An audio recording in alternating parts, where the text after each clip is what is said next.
하나 여쭙 게 있습니다. 앞서 좋은 질문 해주셔가지고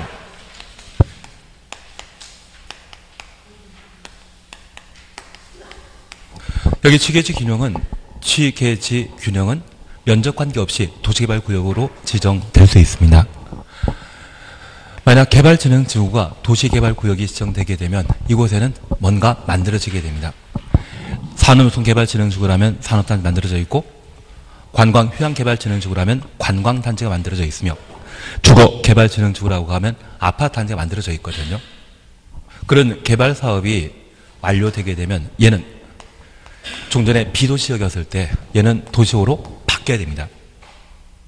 그리고 국가균형 발전은 우리 혁신도시나 기업도시라는 말 들어본 적 있으시죠?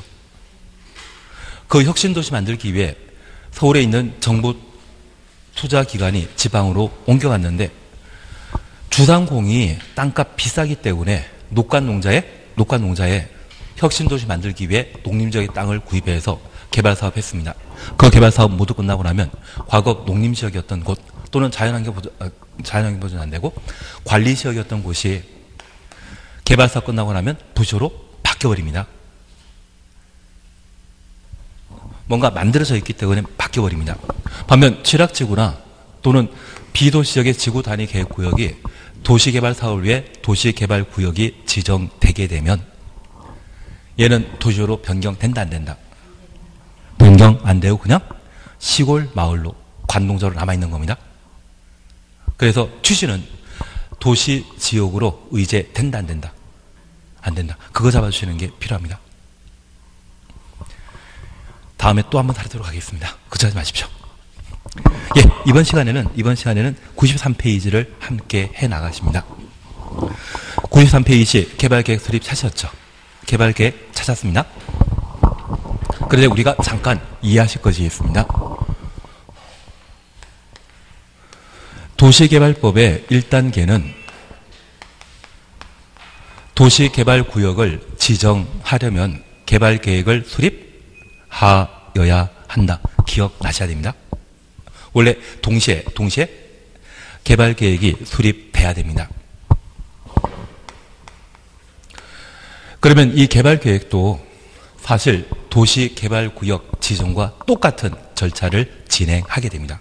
동시에 만들어지기 때문에 이러한 내용에 대해서도 주민의견 청취하고 협의하고 심의 다 하도록 되어 있습니다. 개발계획도 이해되시겠습니까? 개발계획 수립은 시차가 있다 동시에 이루어진다. 동시에 이루어진다고 이해해 주셔야 됩니다. 그러면 이 개발계획도 도시개발구역 지정 절차, 우리 대상 절차 있지 않았습니까?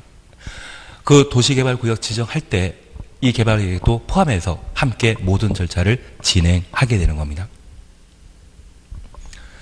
이해는 잘 안 되시지만, 그러면 여기 개발계획과 관련되어 우리가 잠깐 파악하실 것이 있습니다.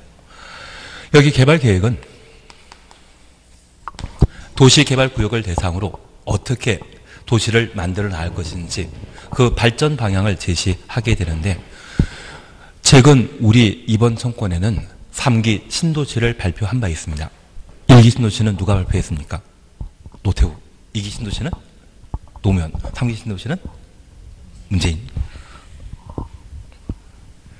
아무 생각 없지만. 그런데 1기 신도시의 가장 대표적인 것이 분당과 일산이거든요. 그곳이 배드타운으로 개발된 적이 있습니다. 그리고 2기 신도시부터는 단순히 서울의 위성도시로 개발하는 것은 여러 가지 문제점이 있다 해서 자급자족형의 도시를 개발하게 되었는데 가장 대표적인 것이 판교입니다. 그래서 그 판교 테크노밸리 개발 사업이라 해서 가장 대표적으로 2기 신도시 중에 성공했다 해서 모든 도시개발 사업이 그에 따라가고 있는 중이거든요. 그러면 새로운 시가지 만들게 된다면 그 시가지를 어떻게 개발해 나갈 것인지 개발 방향을 개발계획에서 제시해야 될 겁니다. 그걸 누가? 도시개발구역 지정하는 지정권자가 개발계획을 수립하게 됩니다. 그런데 첫 번째 관건이 되는 것은 이 개발계획을 수립하게 되었을 때 그 시기입니다. 원칙적으로 언제? 동시에. 예외적으로 우리 세종시처럼 도시개발사업과 관련된 설계도를 공모했거나 투기가 발생할 수 있는 경우에는 도시개발구역 지정 후 개발계획을 나중에 수립하도록 되어 있습니다. 그러면 지가가 급등할 수 있는 것은 주상공이 토지의 가격이 많이 올라가겠습니까? 녹간농자가 토지의 가격이 많이 올라가겠습니까? 제발 녹간농자라 해주십시오. 녹간농자가. 그래서 그러한 곳이 구역 지정 후 개발 계획을 나중에 수립하는 경우가 되게 됩니다. 이렇게 시점이 확정되게 되면 이 개발 계획에는 아무것도 없는 땅에 새로운 신도시 만들게 된다고 하면 도시로서의 면모 갖추기 위해서는 여러 가지 다양한 내용을 필요로 하지 않겠습니까? 그래서 이 개발 계획 내용에는 참 많은 내용이 들어가게 됩니다. 딱 하나 개발 계획 내용 아닌 게 있습니다. 딱 하나 실시계획에만 포함되고 개발 계획에 포함되지 못하는 게 있습니다. 그게 뭐다?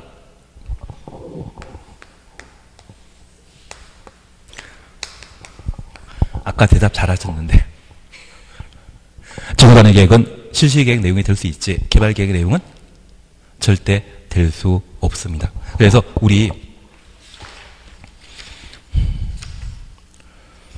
우리가 봐주셨던 것 중에 100페이지 보시게 되면 실시계획에는 지구단위 계획이 포함되어야 된다. 확인되시겠습니까? 지구단위 계획은 실시계획 내용이지 절대 개발계획 내용은 아닙니다. 그래서 저 개발계획 가지고 시험 문제 내게 되면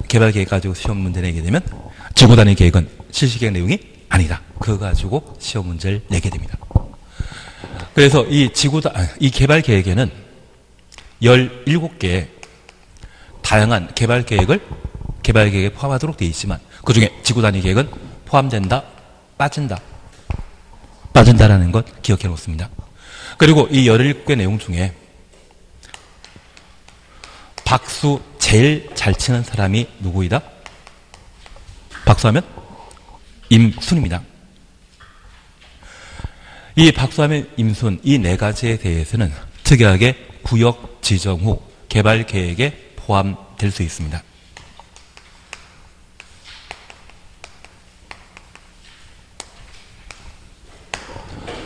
그리고 이런 개발 계획을 수립하게 되면 이 개발 계획에는 특이하게 17가지 내용이 반영되기 때문에 우리 도시개발 사업을 환지 방식으로 할 것인지 수용 방식으로 할 것인지 그 사업 시행 방식도 실시계획에 포함되겠습니까? 개발계획에 포함되겠습니까? 개발계획에. 지구단위 계획은 어디에? 실시계획. 이걸 뺀 모든 내용은 개발계획에 포함되게 됩니다.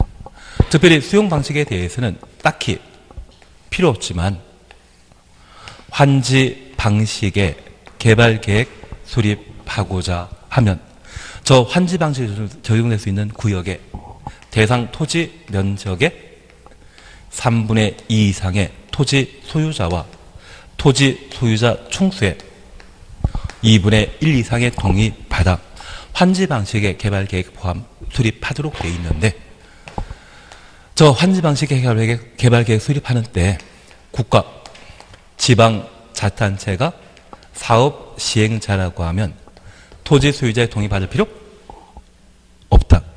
국가, 지방자치단체만 특혜 인정하는 것은 또 하나 더 있지 않았습니까? 원형지. 뭔지 모릅니다.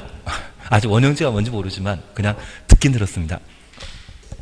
그러면 우리가 하나 이해하실 것은 가끔 관광단지를 만들게 되면 산을 밀어버리고 또는 하천 메꿔서 관광단지 만드는 게 좋겠습니까? 산은 산대로 하천은 하천대로 내버려 두고 관광단지 만드는 게 낫겠습니까? 내버려 두고. 그래서 하천에서 뭘 뗏목을 타든지 뭘 할 수 있지 않습니까? 그게 더 볼거리 많다 해서 관광단지 개발 사업에 있어서는 원형지 형태로 개발할 수 있거든요. 그 원형지를 공급하게 되었을 때 국가, 지방자치단체는 매각 제한 기간 관계없이 언제든지 처분할 수 있습니다. 그래서 국가, 지자체에게만 인정하는 특혜, 개발법에서는 딱 두 군데 있습니다. 환지 방식의 개발계획 수립함에 있어서 국가, 지방자치단체가 사업 시행자라면 토지 소유자 동의 받을 필요 없다. 원형지 공급에 있어서도 국가, 지방자치단체는 매각 제한을 적용받지 않는다. 교재 보십니다. 그래서 여기 교재와 관련된 우리 함께 보실 것이 바로 93페이지 사시였죠. 양가로 1번입니다. 양가로 1번입니다. 93페이지입니다. 지정권자는 도시개발구역 지정하려면 개발구역에 대한 도시개발사업 계획을 수립하여야 한다. 첫 번째, 개발계획 수립하는 자는 누구이다? 지정권자. 그래서 그 지정권자는 국토교통부 장관, 지도지사, 대도시장이 지정권자입니다. 그리고 이들이 개발계획 수립하고자 한다면 언제? 도시개발구역을 지정하려면 지정하기 전입니까? 지정하고 나서입니까? 동시에 하는 겁니까? 동시에 이루어지게 됩니다. 2번입니다. 다음 하나에 해당되는 지역에 도시개발구역 지정할 때 도시개발구역 지정한 후 개발계획 수립할 수 있다. 앞에 별표 3개 놓습니다. 가장 시사성 있는 문제이기 때문에 얘를 꼭 올해는 해주셔야 됩니다. 우선 1번입니다. 자연녹지지역과 생산녹지지역. 그리고 3번입니다. 도시지역 외 지역, 관농자를 말합니다. 그리고 4번입니다. 국토교통부 장관이 국가균형 발전을 위해 관계 중앙행정기관장과 협의하여 도시개발구역을 지정하는 경우 가로속에 자연환경 보전지역은 포함한다, 제외한다? 제외한다. 그리고 5번입니다. 개발구역에 포함되는 주상공, 주거적, 상업적, 공업적 가로 해놓습니다. 전체 면적, 전체 도시개발구역 지정면적의 100분의 3, 10 이하일 것. 30 이하라고 하면 30% 이하이죠. 그러면 우리가 이해하실 것은 주상공은 몇 개입니까? 3개이기 때문에 30이 나온 것이고요. 30이 나온 것이고요. 주상공이 30% 이하라면 나머지는 녹간농자 70% 이상이 비개발 용도 지역이거든요. 땅값 그냥 오르겠습니까? 급등하겠습니까? 급등할 수 있습니다.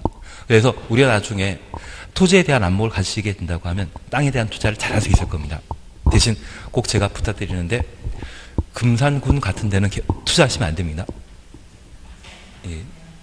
10년 전에 대덕연구단지에 돈 많으신 분들이 그쪽에 다 투자하셨다가 한 15년 동안 개발 안 되던데요.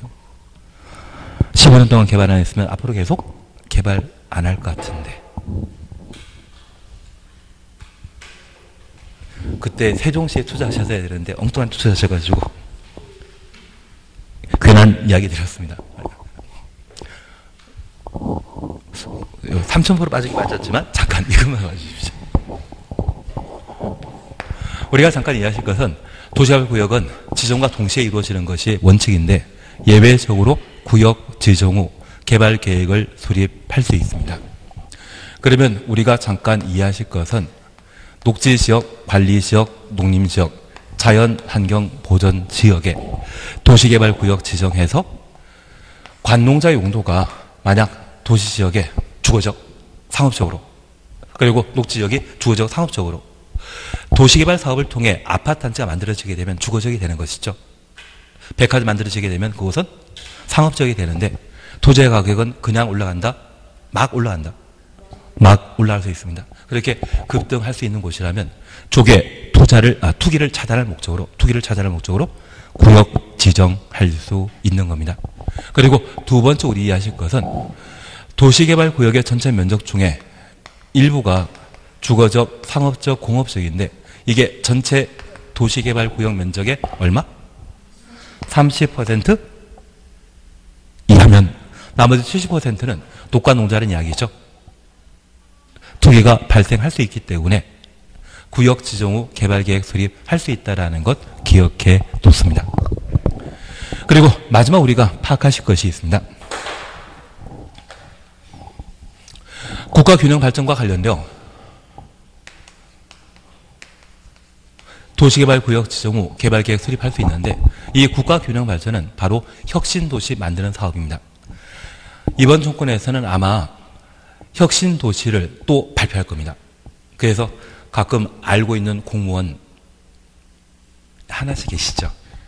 그리고 그 중앙 공무원 산하에 항상 정부 투자 기관이 한두 곳이 있거든요. 아직 수도권에 남아있는 지방에 이전하지 않은 정부 투자 기관을 지방에 이전하는 것이 이번 총권에 내년이든 내후년이든 또 한번 발표하게 될 겁니다. 그 혁신도시가 만들어지게 되면 그 혁신도시 만들어지는 예정지에 미리 땅을 사놓고 혁신도시 이주하게 되면 아파트 만드는 데는 한 2년 6개월 정도 걸리거든요. 빌라를 만들어서 미리 공급하게 된다면 떼돈 벌게 됩니다. 제가 아는 분이 IMF 때 쫄딱 망하신 분이 계시거든요. 근데 그분이 안산에 계시는 분이었는데 노무현 대통령 때 혁신도시 만들어지는 지역에다가 미리 좀 어떻게 좋은 정보를 아셔가지고 빌라 만들어서 파셨는데 한 3만 채 정도를 파셨습니다. 대박 터지셨거든요.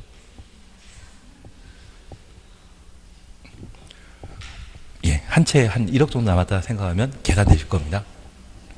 그리고 그 돈 가지고 광주 쪽에 무등산 일대에 국립공원 용지를 사셨는데 내년 7월 달에 해지됩니다. 예, 그분입니다. 그리고 고성덕이라는 변호사는 서울 용산의 자연공원을 한 10년 전에 40억 정도에 사셔가지고 지금 한 420억 정도 평가되고 내년에 풀리면 한 1200 정도까지 되실 겁니다. 별도 만드는 이야기를 드렸나 봅니다. 근데 저 혁신도시를 만들 때 설악산 일대라고 하면 대표적인 자연환경 보전 지역인데 이 설악산 한가운데 혁신도시 만들게 되면 도로 쉽게 못 내거든요. 이곳에 다니시는 분들은 회사 따라 같이 이사 가시겠습니까? 퇴사해버리시겠습니까? 회사 관두겠습니까? 함께 집안으로 가시겠습니까? 회사 관두입니다. 지금 전주 쪽에 국민연금 운영하는 기구가 혁신도시 만들어서 이전했는데 진짜 핵심적인 인물들은 다 회사 관뒀다고 하시더라고요. 괜한 이야기를 했나 봅니다. 그래서 저 혁신도시 만들 때 자연환경 보전 지역은 포함한다, 제외한다? 아무리 지방에 일자리 만든다 할지라도 설악산 없애버리면서 혁신도시 만들 필요는 있다 없다? 예, 그렇게라도 봐주십시오. 그래서 국가균형 발전을 위해서는 자연환경 보전 지역은 도시개발구역으로 지정할 수 있다 없다? 없다. 대신 우리 다시 하나 봐주십니다. 이런 말 없이 자연환경 보전 지역은 30만 제곱미터 이상을 도시개발구역으로 지정할 수 있다? 자연환경 보전 지역을 30만 제곱미터 이상 도시개발구역으로 지정할 수 있다? 맞습니다. 어디 지정할 수 있다고요? 녹관농자, 관농자는 얼마일 때? 30만 이상이면 도시개발구역 지정할 수 있습니다. 그런데 이렇게 나오면 틀립니다.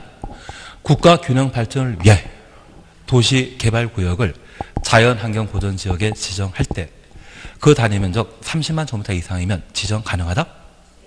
국가균형 발전이라는 말 나오게 되면 그때는 안 되고요. 국가균형 발전 나오면 그때는 안 되고 자연환경 보전 지역에 30만 제곱미터 이상을 도시개발구역으로 지정할 수 있다. 그건 맞습니다. 대신 이런 말만 나오게 되면 얘는 아파트단지 만드는 곳이겠습니까? 관광단지 만드는 곳이겠습니까? 관광단지입니다. 얘는 회사 만들고 아파트단지 만들겠다는 의미인데 국가균형 발전은 아파트단지 만들겠다는 의미이지만 그냥 자연환경 보전 지역만 나오게 되면 관광단지 만드는 겁니다. 현재 도시발 사업은 시가지 조성 사업과 그리고 무엇? 단지 조성 사업. 단지 조성 사업이라고 하는 것은 관광단지 말하는 것이거든요. 이해되시겠습니까? 그래서 균형 발전 나오면서 자연환경 보전 지역을 도시개발구역으로 지정한다. 그 말 나오면 틀리지만 그냥 자연환경 보전 지역 30만 제곱미터 이상을 도시개발구역으로 지정할 수 있다. 그것은 맞는 지원입니다. 이게 가장 좀 애매한 부분이거든요. 그것만 잘 정리해 주시면 됩니다. 잘하고 계시는 것 같은데 저 혼자만의 착각은 아니죠. 예, 그래서 구역지정개발계획 이걸 별표해 놓으셔야 됩니다. 왜냐하면 이번에 수도권에 왕숙지구에 대한 개발사업 발표했거나 그리고 지난달에 고양시 창릉지구를 발표했는데 그 창릉지구라고 하면 주상공이겠습니까? 녹간농자이겠습니까? 이번에 다 발표한 게 녹간농자입니다. 심지어 개발제한구역 해제해서 신도시 만들겠다고 발표했거든요. 그게 여기에 맞물려 있는 것이기 때문에 실사성 있는 문제가 만들어지게 됩니다. 얘는 무조건 한다 안 한다. 별표 3개 해놨는데 예, 그래서 우리가 기억하실 것은 통상 도시개발구역 지정할 때 개발계획은 동시에 이루어지지만 우리 세종시처럼 공모전 거쳤거나 지가가 급등할 수 있는 녹간농자인 때는 구역 지정 후 개발계획 수립할 수 있습니다. 특히 우리가 기억하실 것은 국가균형 발전을 위한 도시개발 사업은 자연환경보전지역에 지정할 수 없다라는 거 기억하시고 대신 자연환경보전지역에 30만 제곱미터 이상이 라면 도시개발구역으로 지정할 수 있죠. 그것만 잘해줬습니다. 예, 밑에 공모에 대해서는 그냥 지나십니다. 한 장 넘기십니다. 다음 페이지 3번 보시게 되면 지정권자는 한지 방식의 도시개발 사업에 관한 개발계획 수립하려면 환지 방식에 적용되는 토지 소유자, 토지의 면적 3분의 2 총수 2분의 1 이상의 동의 받아야 된다. 그러면 하나 이해하실 것이 있습니다. 이번에 도시개발 사업하고자 하는 나는 창릉지구 가본 적 있다 없다? 없습니다. 왕숙지구 가본 적 있다 없다? 없습니다. 하남 교산지구 가본 적 없다. 다 가본 적 없습니다. 대신 그곳이 우리 지금 세종시처럼 아파트 단지가 만들어지고 사람 많은 동네이겠습니까? 사람 없는 동네이겠습니까? 사람 없는 동네입니다. 땅은 넓습니다. 그래서 면적이 먼저 나오는 겁니다. 3분의 2 총수. 사람이 적기 때문에 뒤에 나오는 것이죠. 제발 신도시 만드는 곳은 사람 안 사는 땅만 많은 곳이다. 그렇게 파악해 주십시오. 그래서 3분의 2 앞에 충서 나오는 것이 아니라 면적 3분의 2 총수 2분의 1. 대신 우리가 도정법 공부하게 되면 이게 바뀝니다. 도정법 공부하게 되면 재개발 사업이나 재건축 사업 하는 것을 말하거든요. 그러면 시골 마을의 경우는 한 사람이 10,000평, 20,000평의 땅을 가지고 있는 경우가 많지만 도시 지역에 재개발, 재건축 하게 되면 한 사람이 가지고 있는 땅이 10,000평이겠습니까? 10평, 15평이겠습니까? 10평, 15평. 지금 살고 있는 아파트 같은 경우에도 30평대라면 대지분이 0평 안 되실걸요? 35m일걸요? 제가 세종시를 몰라가지고 10명 넘는 걸로 하겠습니다. 대신 20평 절대 안 될 것 같은데요. 예, 그래서 재개발 사업 하게 되는 도정법에는 사람 숫자가 큰 수가 나와야 됩니다. 총수 4분의 3, 면적 3분의 2, 2분의 1 이런 게 나와야 됩니다. 이해되시겠습니까? 개발법에서는 사람 적기 때문에 면적 3분의 2, 총수 2분의 1 이상의 동의받아 환지 방식의 개발계획 수립할 수 있다는 것 확인해 놓으시고 양가로 2번입니다. 국가 지방자치단체에 해당되는 경우는 토지 소유자의 동의받을 필요 있다 없다? 없다. 그렇게만 하나 확인하십니다. 감가보상금은 우리 실력이 아주 좋아질 때 그때나 해나갈 겁니다. 그리고 4번 개발계획 내용 사셨죠? 개발계획에는 새로운 신도시 만들고자 한다면 개발계획에 포함될 내용 많다 작다? 아주 많아야 됩니다. 지구단위 계획은 있다 없다? 지구단위 계획은 있다 없다? 없다. 지구단위 계획은 어디에 들어가야 됩니까? 예, 올해 이거 나오면 무조건 맞추실 것 같은데요. 저 성공한 것 같습니다. 지구단위 계획은 개발계획 내용이 아니라 실시계획 내용이 된다는 것 파악해 놓습니다. 다만 13호부터 16호에 해당되는 것은 구역지정 후 개발계획에 포함할 수 있습니다. 13 찾으셨죠? 하나 이해하실 것이 있습니다. 박수임순의 박입니다. 그러면 우리가 잠깐 이해하실 것이 있는데 만약 도시개발구역이 지정되면 이 도시개발구역 안에 도로, 학교, 각종 기반시설은 시행자가 모두 비용 부담해서 설치합니다. 그런데 이 도시개발 사업을 통해 만들어진 시가지는 단독으로 성장 발전하지 못하기 때문에 이웃 시가지와 연결되는 도로 교통망을 필요로 합니다. 구역 안에 존재하는 각종 기반설의 설치는 시행자가 모든 비용을 부담하지만 시가지와 시가지 연결하게 되는 도시개발구역 밖에 기반설 설치 비용에 대해서는 시행자가 부담할 필요 없거든요. 대신 수익자 부담 원칙에 따라 도로 등의 설치 비용을 시행자가 일부 분담하게 됩니다. 그러면 그 분담금을 합의하는 것은 시간 많이 걸린다? 빨리 할 수 있다. 제발 시간 많이 걸린다고. 제가 돈을 내라고 하면 빨리 내고 싶으십니까? 늦게 내고 싶으십니까? 예. 그리고 제가 10,000원 달라고 하면 어떻게든 깎으려고 하지 않으시겠습니까? 그래서 도시개발구역 안에 기반설 설치 비용에 대해서는 시행자가 모든 비용 부담하지만 도시개발구역 밖에 있는 기반설 설치 비용은 시행자 몫이 아니거든요. 수익자 부담 원칙에 따라 누가 이익을 얻는지에 따라 부담 비율을 달라질 수 있는데 그걸 협의하는 데는 많은 시간이 걸리기 때문에 구역 지정 후 개발 계획에 포함시킬 수 있는 겁니다. 그리고 두 번째입니다. 수용 사용 대상이 되는 토지, 한주민택, 광업권, 어권, 물의 사용권 등의 세부 목록 확인해 주십니다. 그러면 우리가 잠깐 이해하실 것이 있습니다. 여기 도시개발 사업을 수용 방식으로 사업하게 되었을 때 토지 대장이 등재되어 있는 각종 권리자에 대해서는 신속하게 파악할 수 있고 보상에 관한 절차를 밟을 수 있겠지만 이 안에 분모 기식권이나 또는 명인 방법에 따른 각종 소유권이 형성되게 된다면 그러한 권리관계에 대해서는 쉽게 파악할 수 있다 없다? 없습니다. 그리고 두 번째입니다. 만약 수용 방식으로 도시개발 사업을 시행하게 되면 수용 방식은 사전 현금 보상하도록 되어 있습니다. 저 사전 현금 보상하게 되었을 때 소유권자에 대해서만 보상한다? 사용권자도 보상받는다. 사용권자도 보상받습니다. 그러면 이 소유권과 관련되어서는 충분히 공부가 확보되어 있는 반면 저 사용권에 대해서는 공부가 없는 경우가 있거든요. 그런 권리관계 파악하고자 한다면 시간 많이 걸린다? 신속하게 처리할 수 있다. 시간 많이 걸리기 때문에 구역 지정 후 개발 계획에 포함되는 겁니다. 그리고 15번입니다. 임대주택 건설 계획 등의 세입자의 주거, 생활 안정 대책은 구역 지정 후 개발 계획에 포함할 수 있습니다. 그러면 하나 이해하실 것은 개발 독재일 때는 임차인 또는 저소득층을 위한 임대 아파트를 만들게 되었을 때 획일적으로 만들어주면 되었습니다. 그래서 제가 알고 있는 개포 주공 1단지는 7평짜리 아파트도 있었거든요. 작년에 거래 시세가 얼마인 줄 아십니까? 7평. 제가 최초 분양 가격이 그게 800만 원인가를 알고 있거든요. 제가 살 때 그게 만들어졌으니까.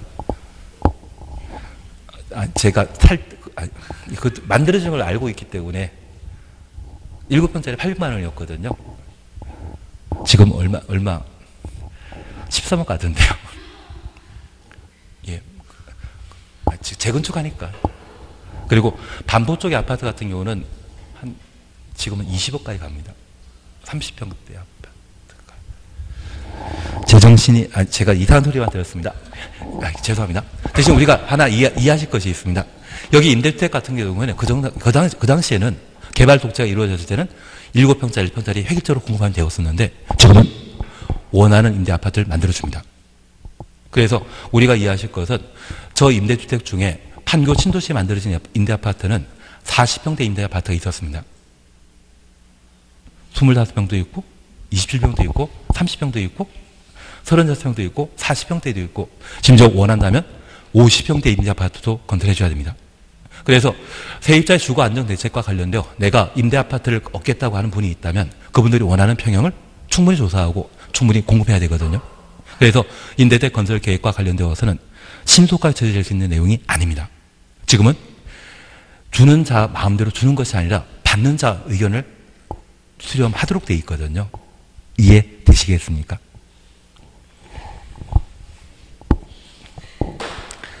설명드리는 게 제가 부족해가지고 옛날에는 그냥 10평짜리 다 주면 됐는데 요즘은 원하는 평형의 임대 아파트를 건설해 줘야 되기 때문에 의견 수렴해야만 보상해 줄 수 있거든요. 그래서 자제분에게 돈 주는 게 낫겠습니까? 아니면 선물 주는 게 낫겠습니까? 원하는 대로 줘야 되지 않겠습니까? 원하는 게 돈이 아니라 선물이라면 선물 줘야 되고, 예, 그래서 요즘은 원하는 대로 주자가 법 개념이기 때문에 임대주택 건설 계획에 관한 사항도 천천히 반영하게 됩니다. 그리고 순환개발 등의 단계별 사업 추진이 필요한 경우 우리가 하나 이해하실 것이 있습니다. 우리 세종시의 건설 지역은 일괄적으로 한 방에 건설했다? 공구별로 구분해서 개발하고 있다. 공구별로 구분해서 개발하며 동탄 신도시 있지 않습니까? 그 동탄 신도시도 10년 전에 2기 신도시 지정되었는데 1기 신도시 개발 사업은 예전에 끝났고요. 지금 2기 개발하고 있는 중이거든요. 그러면 1기 개발하게 되었을 때 잘못된 점이나 또는 도시 기능에 부족한 점이 있다면 2기 개발 사업에 반영하게 되거든요. 그런 개발 계획은 한 방에 구역 지정과 동시에 이루어진다? 천천히 포함시킬 수밖에 없다. 천천히 포함시킬 수밖에 없습니다. 4개 다 이해되시겠습니까? 원래는 하나만 설명하면 많은데, 그리고 강제로 박사면 임순 외우라고 하는데, 박수는 임순입니다. 앞으로 우리가 노래방 같은 데 같이 모여가지고 시험 다 끝나고, 시험 전에는 안 됩니다. 시험 전에는 같이 술 마시면 누군 붙고 누구 떨어지면 떨어진 사람 억울하거든요. 그래서 시험 끝나고 나서 노래방에 다 모이셔가지고 박수 누가 제일 잘 치는지, 아마 그분은 임순입니다. 박수하면 임순. 그래서 도시개발구역 밖의 기반시설 설치 비용, 수용, 사용 대상이 되는 각종 권리에 대한 세부 목록, 임대주택 건설 계획 등의 세입자의 주거 안정 대책, 순환개발 방식 등의 단계적 사업 추진, 이 4가지에 대해서는 구역 지정 개발 계획에 포함될 수 있다. 박수하면 임순입니다. 박수하면 임순. 앞으로 20분은 더 들을 겁니다. 걱정하지 마십시오. 예, 그리고 면적 330만 제곱미터 이상의 도시개발 사업의 경우는 주거, 생산, 교육, 유통, 위락 등이 서로 조화 이루도록 노력해야 한다. 그래서 단순히 신도시개발 사업이 베드타운만 만드는 것이 아니라 2기 신도시 개발 사업했던 판교처럼 일자리도 함께 개발하는 게 필요하다 해서 330만 제곱미터 이상은 복합 기능 갖추도록 개발 사업 하도록 되어 있습니다. 그리고 해제 간주, 해제 의제란 말을 우리가 볼 수 있습니다. 그러면 잠깐 예를 하나 봐놓습니다. 우리가 도시개발 계획과 구역을 함께 보시면서 도시개발구역과 관련된 개발 용도에 관한 사항과 두 번째 면적에 관한 내용을 함께 보셨고, 저 규모와 관련되어서는 예를 함께 보시면서 취계시 균형이란 말을 보셨습니다. 그러면 우리가 꼭 기억하실 것은 녹간농자를 도시개발구역으로 지정하고자 하면 광역도시계획과 도시군 기본계획상 개발 용도로 정해졌을 때 도시개발구역으로 지정할 수 있는 겁니다. 도시군 기본계획 등이 아예 없다면 어디에만? 자연녹지지역과 계획관리지역만. 그리고 면적 요건은 딱 3개입니다. 10,000, 30,000, 30만. 그래서 도시지역 중에 공업지역은 3만, 나머지는 10,000. 비도시지역은 30만. 그리고 이런 규모 꼭 갖추질 필요 없는 것이 취계시 균형입니다. 그거 보신 겁니다. 나중에 한 장 사이 보시면 다 나와 있습니다. 그리고 이러한 계획은 도시개발구역 지정과 동시에 수립하는 것이 원칙이지만 방금 구역 지정 후 계획 수립할 수 있었습니다. 토지의 가격이 급등하거나 공모전을 거친 경우에는 구역 지정 후 개발계획 수립할 수 있다. 특히 주상공의 면적은 전체 도시개발구역 면적의 주상공 3개니까 30% 이하. 아주 개발법에서는 참 좋은 제도를 줬습니다. 개발법에서는 계속 30% 이하란 말이 반복되게 될 겁니다. 그리고 이러한 개발계획의 내용에는 항상 2가지 시험에 나옵니다. 지구단위 계획은 개발계획 내용 아니다. 구역 지정 후 천천히 개발계획에 포함될 수 있는 것은 박수하면 임순이다. 이런 내용을 담은 개발계획 수립할 때 수용 방식일 때는 도시개발구역의 이해관계인이 시행자 하나이지만 환지 방식의 경우는 공사 다 끝날 때까지 토지 소유자 존재합니다. 토지 소유자 눈치 봐야 되죠. 그래서 초창기 개발계획 수립할 때 면적 3분의 2, 총수 2분의 1 이상의 동의받아야 되는데 시행자가 국가, 지방, 자치단체의 경우는 동의받을 필요 없다. 이거 지금까지 계속 보고 있는 중인데요. 어차피 여기에서 세 문제가 나오기 때문에 여기를 잘 해놓으면 세 문제 다 맞추시면 나머지는 찍어도 개발법에 네 문제 맞추십니다. 그냥 계속 하도록 하겠습니다. 얘를 잘 봐주셔야 됩니다. 그리고 절차와 관련되어 이러한 도시개발구역 지정을 하는 자는 지정권자이고 그 지정권자는 원칙과 예외에 있습니다. 특히 국토교통부 장관이 도시개발구역 지정하고자 한다면 전국이 중앙이 요청하고 정부 투자기관장이 국가계획과 관련되어 30만 제곱미터 이상의 도시개발구역 지정을 제안하게 되면 국토교통부 장관이 도시개발구역을 지정할 수 있습니다. 그리고 우리는 저 지정권자와 관련되어 도시개발구역의 지정 제한이란 말을 함께 봤습니다. 제한 기억나십니까? 도시개발구역이 지정 제한 대상이고 도시개발구역 지정 제한할 수 있는 자는 조합은 포함한다, 빠진다. 조합은 빠집니다. 비행전청이 시, 군, 구청장, 국토교통장관에게 도시개발구역 지정을 제한할 수 있는데 그때 동의요건으로서 면적 3분의 2, 총수 나오는 거 아닙니다. 제가 다음 주에 이런 문제를 낼 겁니다. 도시개발조합은 도시개발구역을 지정하고자 하는 장소의 구역의 면적 3분의 2 이상의 토지 소유자 동의받아 시, 군, 구청장에게 도시개발구역 지정을 제한할 수 있다. 뭐 때문에? 조합 때문에. 조합은 제한할 수 없는 자라는 것 꼭 기억해 놓습니다. 대신 공공은 토지 소유자 동의 필요 없고 민간의 경우만 동의 필요하다는 것 기억해 놓습니다. 처리기간은 1개월, 비용 부담은 이미 규정이라는 것 확인해 놓습니다. 그리고 절차와 관련된 개략적인 내용들을 함께 보시면서 우리 기초조사는 필사항이다, 임의사항이다. 기초조사는 임의사항이고 100만 제곱미터라는 말을 우리가 함께 보셨습니다. 100만 이상의 경우는 공청회 개최 대상이며 100만 이상일 때는 국토교통부 장관과 협의하여야 한다. 그것 잡아내시는 게 필요하십니다.